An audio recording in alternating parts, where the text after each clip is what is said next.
Like trees and flowers, pigeons in the gardens of Lorraine Palace were well-fed and happy pigeons. They flew around the gardens, sat together on the branches singing, and most importantly of all, hopped on the ground, picking at grains provided by humans. One day, a huge black limo arrived. All the pigeons stopped and stared at the limo. The limo driver opened the door and put a slider at the doorstep. Out came a one-legged pigeon with a shiny blue medal on his chest. "Welcome to your new home, Al," the driver said, before saluting and driving away. The other pigeons saw the scene and started chatting. Who is this new pigeon? Why does he only have one leg? A few of them were jealous of Al's superstar entrance and the large medal he wore. They started making fun of him. "Hey, wobbling Al, can you hop straight?" They laughed at him and mimicked Al's hopping.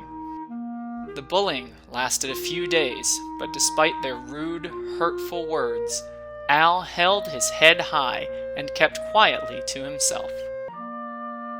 A week later, a few curious pigeons approached him. "Where are you from, and what's that around your neck?" they asked. Al hesitated for a moment, but then began telling his story. "I was born on a military base, and was chosen to be a messenger because I have extra long wings." "Really? How wide are your wings?" a pigeon questioned. Al flapped his wings open, and the other pigeons also flapped their wings open to compare. Indeed, Al's wings extended at least 3 pigeons' feet longer than all the others.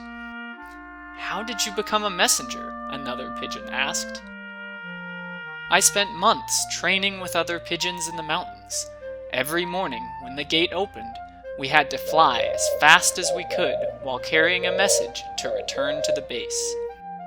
Only the first few arrivals got the most delicious, juicy worms as a treat, and I was always the first to arrive," Al said proudly.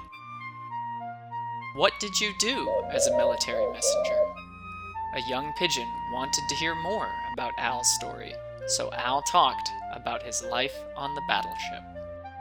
"The ship was gigantic, and we sailed across huge oceans. To demonstrate how big the ship was, Al hopped from one bush all the way to the 6th bush down. Some pigeons also hopped with him, imagining how huge the ship was." The next morning, more pigeons flocked around Al. "Tell us more stories about your days on the battleship," they asked eagerly. "I lived with my owner on the high deck.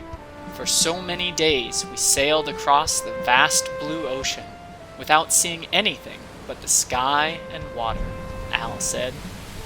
"My duties started as we got closer to the land. I flew between the ship and the land to exchange messages almost every day."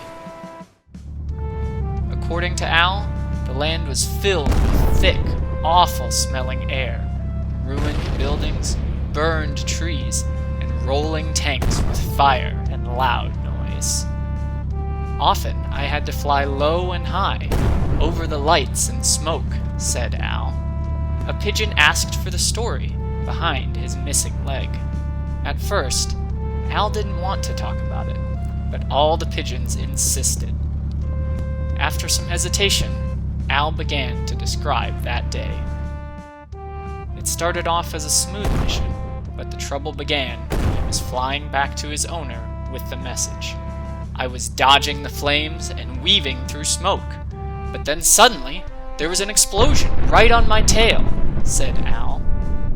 "The noise was deafening and the heat was searing. I ducked to the right, but my left leg was burned by the heat wave. Losing my balance, I very nearly dropped the message stick at that moment." Flapping his wings hard, Al quickly adjusted his balance and managed to hold on to the message stick with only his right foot. He flapped his wings even harder to fly upwards away from the flames.